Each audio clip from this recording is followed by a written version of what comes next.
So, hello. Episode 2. I did the first episode posted last Saturday, I believe, and then I've messed around. I put it on YouTube. I've signed up with an app that distributes it to the podcast to all the different podcast providers, Spotify, Apple Podcast, Podbeam, Pod.com, a whole bunch of different podcast distribution sites. I guess that's what you call them. So anyway, you can check that out. Plus, they require that I do a video and post it on YouTube. So I set up a video channel. Think it's called, and on that video channel, the way it's set up, I can do like other videos, like set up other videos and do like just my story, which I'm thinking of doing as well, without the commentary part or less commentary. I don't know if I can talk without giving commentary. So I'm an opinionated guy, and I'm analyzing stuff all the time. So if you knew me back in the early '70s, you might remember that. I carried a Bible with me all the time. I had it in a pouch on my belt. I should have brought it in here. I still have that Bible. It was a full King James Bible, but it was the size of the print was tiny. I can't read it now. I mean, I can't. It's a nice little Bible, but it's King James version, hard to read. And I carried that with me. So the reason I carried that with me, I'll get into later. But let's get back into the story. So Gina, Woody, and I and Joe took acid after the trip. The next day, Gina, Woody, and I went to Vancouver. We had a phone number, an address, and a name that Gina said an angel had given her. This was the day after the trip, so maybe she was still tripping. I don't know. You never know. Anyway, so we went to Vancouver. We went to the address.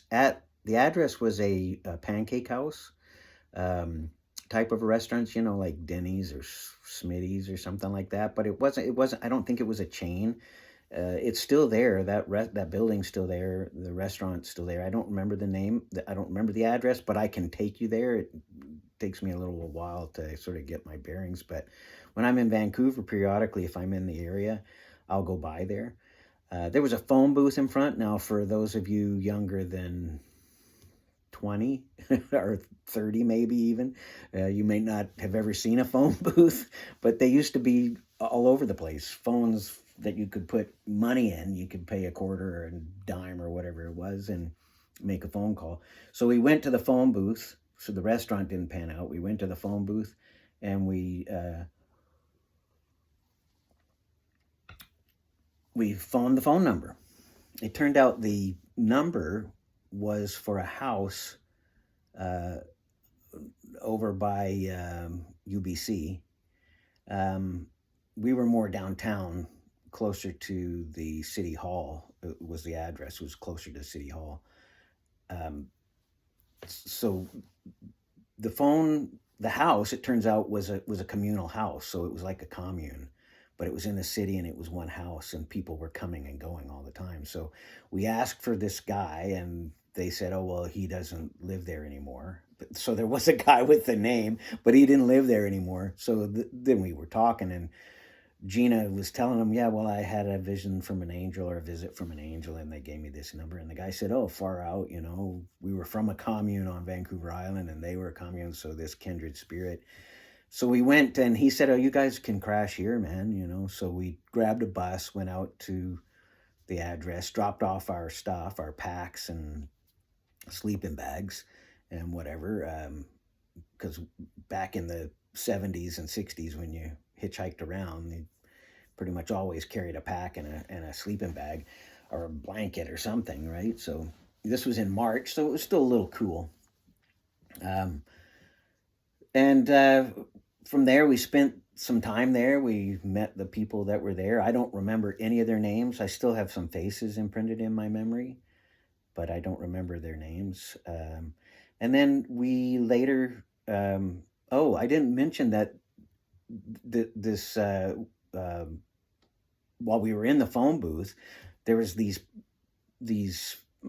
placard or posters. They were posters uh, plastered all over the phone booth, and then we noticed all over the walls of the restaurant next door, and they were advertisements for a free coffee house. So the coffee house was a Christian coffee house. It was set up by Jesus People's Army, which was some of you may have seen that new movie that came out this last year about the Jesus freaks and how this sort of Jesus freak revival thing happened. I haven't seen the movie myself. I don't even remember what it's called, but it was apparently quite popular. A lot of people went and saw it. I'll probably see it eventually, but anyway, so it turns out that the coffee house was it was two doors down from the restaurant. I'm shaking the table. The coffee house was two doors down from the restaurant. So we noticed that and decided that we were going to come back from that house. So we went and dropped our stuff and go to the coffee house. And, we figured angels, Christian coffee house, whatever. So that's what we did. So I can't remember if we took a bus or if the guy gave us a ride. Sometimes it seems like somebody gave us a ride to the coffee house. Other times my memory says we took a bus. You got to remember, I'm 65 now. I was 13 then. So things get faded, and I don't have a lot of pictures from that era to help sort of stimulate my memory. I do have some, and I'd like to share some of those with you. I did on my first video, which is pretty awkward. You can look at it on the YouTube channel, which will be posted along with this, an address or a link to it. So that night, we took the bus or got a ride, and we went to the coffee house, and there was free music, and it was free admission, and there was a guy talking, and then somebody would play some music. It was I think it was controlled. It was not anybody could get up and play or sing. It was pretty much organized that only the people that were affiliated with the group, which was called the Jesus People's Army, could get up and speak. So while we were there, somebody came and sat at our table with us and talked to us, and guy got up and preached. I don't know if I would have called it that at the time, but that's what it was. He got up and preached to us. And, classic sort of, you're a sinner and you need Jesus, you got to repent and get saved and stuff. It was all new, not totally new to me, because I did have Baptist neighbors when we lived in Birmingham, and I'd heard a toned down version of that message when I was a kid, before 10 years old, maybe 11 years old. So anyway, we sat through the whole thing, and Gina and Woody were first to embrace this idea of becoming a Christian, believing that Jesus was the Son of God, and that he died and rose again. And like I said, it was I kind of heard about it before, but it wasn't something I was overly familiar with. I was hesitant. I was just turning 13. In the end, I acquiesced, I guess you would say, and I bent the knee and prayed the sinner's prayer. I don't even remember if that's the kind of thing they did. I don't think there was a sinner's prayer, which has become popular nowadays. I don't personally agree with that sort of method. I think as God calls you and draws you, it's something that happens internally and in your heart and in your mind. In your brain, like in your soul. So spirit, soul, mind, body, it's sort of the whole thing. And believing it is something that has taken me years to fully understand. Though at that time I changed. My life changed immediately. I stopped doing drugs. It sounds a little funny. I stopped doing drugs at 13, but I had started drugs, which I don't know if I said in the last one. My mom turned me on to marijuana when I was 7 years old, And the first time I took LSD, I was 11. And those stories I want to get into too, but right now I just want to finish this one. So we ended up taking a bus back to the house after, like, it was late at night. And we went in, and the people at the Jesus People's Army, they offered us a place to stay. So we grabbed our packs and came back the next day to the coffee house, and they had a printing press in the basement. So there was almost always somebody there. They had an office, and there was, there was leadership. They were organized. They were pretty organized. Um, so I mean, you can check it out. Google it. Everything's on Google now, or you can Google just about everything. The Jesus People's Army. I think they started in Seattle, and they moved up to Vancouver. And then the history of this Jesus People's Army is drastic. Like, it is horrible, like what happened to them later. But God, again, my opinion, God removed me from that group of people before they were overtaken by a cult called the Children of God, which is something else you can Google, and they're horrific. But whatever, they're all things that were happening in that era. So when we came back, we ended up staying there for quite a while. In fact, Gina and Woody, they stayed there for months. I stayed there for a few weeks and then went home. My dad was coming up from Alabama, so I went home and visited with him. But by then I was pretty well believing that the Bible stories were true, and that there was something in there that I needed to pay attention to. And there was some fear involved. That's partly why I carried that Bible around, because I had read Revelations. Like, I wasn't a really good reader because I dropped out of school in grade 6, and I was out of school for a couple of years. The only thing I ever read was comic books, like the Silver Surfer was my favorite, and the Hulk and Spider-Man.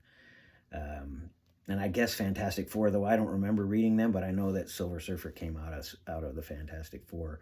He was my favorite, him and the Hulk. And those, I say that now, it's a little funny, but those two comic book characters play heavy into my story, part of my story. So I learned to read actually by reading the Bible, and that was mostly King James. My reading and writing, my writing is still pretty atrocious. I have a pretty good vocabulary, but if I just sit down and write, it's hard to read. So anyway, it ends up that it was a Friday night that we went there and to the coffee house, and then Saturday we spent the day with them, and then Sunday. This is my memory. I can clarify it too, but Sunday was a baptism in English Bay, and I went and got baptized. Woody got baptized, and Gina got baptized, and a bunch of people. There was probably 20 or 30 people. They were all hippies, and we all went down to English Bay, and there was a big group, and we got baptized. And then I may have mentioned before, the Jesus People's Army had a newspaper. They had a printing press in the basement. They printed a newspaper, and on the front of the newspaper was a picture of me, that week's newspaper, or bi-weekly or whatever, of me being baptized. And when I came up out of the water, there was clouds, and the clouds had parted, and there was a rainbow that created like a cross. There was this beam of light, and then a rainbow that went across it. It was like a cross. And as I came up, this girl that was there was a man and a woman. The girl that was there baptizing me, she said, "Oh, God has a really, really big plan for your life." So I went through my whole life. I'm 65. I was 13 then, thinking I had this big plan. Some interesting stuff happened to me, and maybe the plan's yet to come. I don't know. But it was an interesting thing that sort of kept me going with my Christianity, even after I left Christianity for a while. When I was 16, I pulled out from it. I'll get to that story next. Okay, so now I'm going to try and do some recording of a song I wrote. I wrote the song, I believe, in the 90s, early 90s, and it's been modified over the years. So it's before I play it, or after, or before I post it, I'll give a little bit more background on it. Anyway, tune in next time for part 3 or episode 3. Thanks a lot, guys.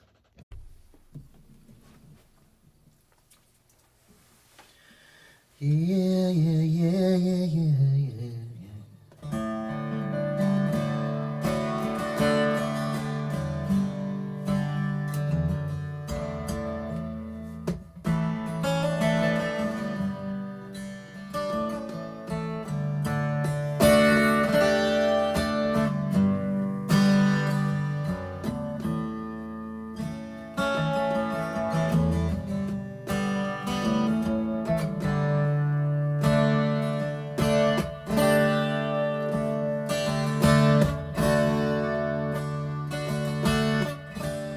So many times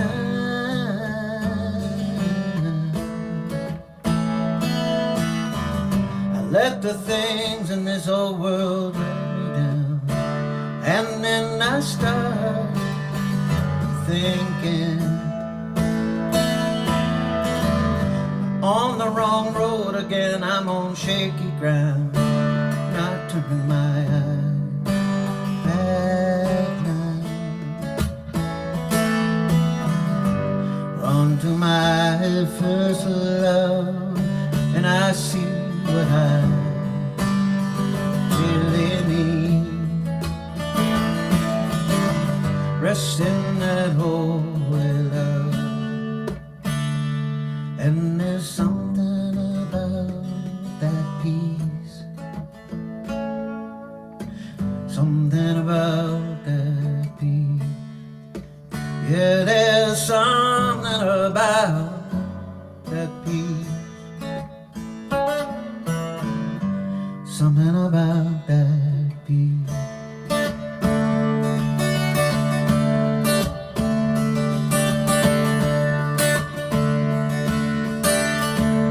It's like the morning time, the early morning sun and the dew. It's like the birds that sing,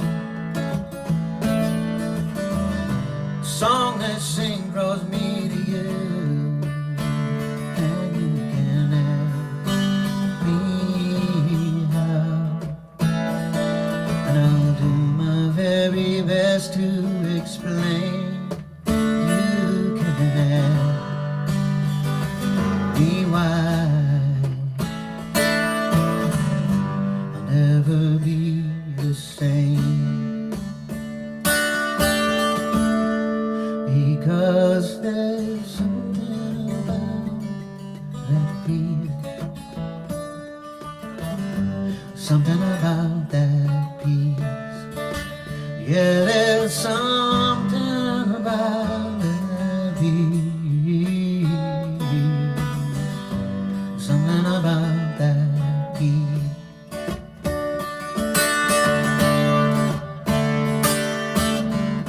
And from the time I was born till I met you, there was nothing to compare with that love. Through all the fight and the pain, I never was alone, never was alone.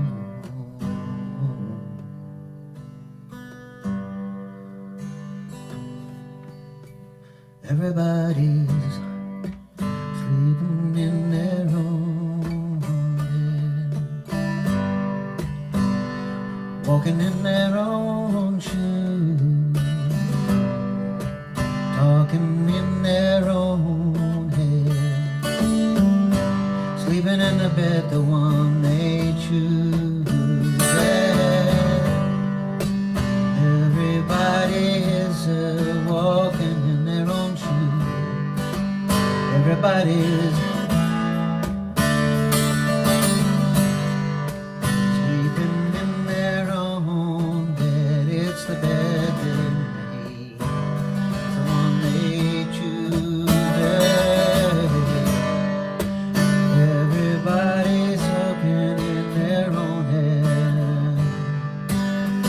Everybody's walking in their own shoes.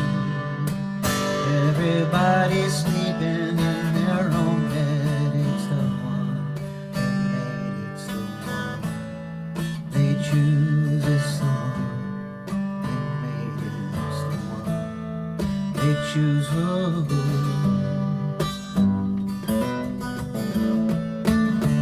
And there's something about that beat,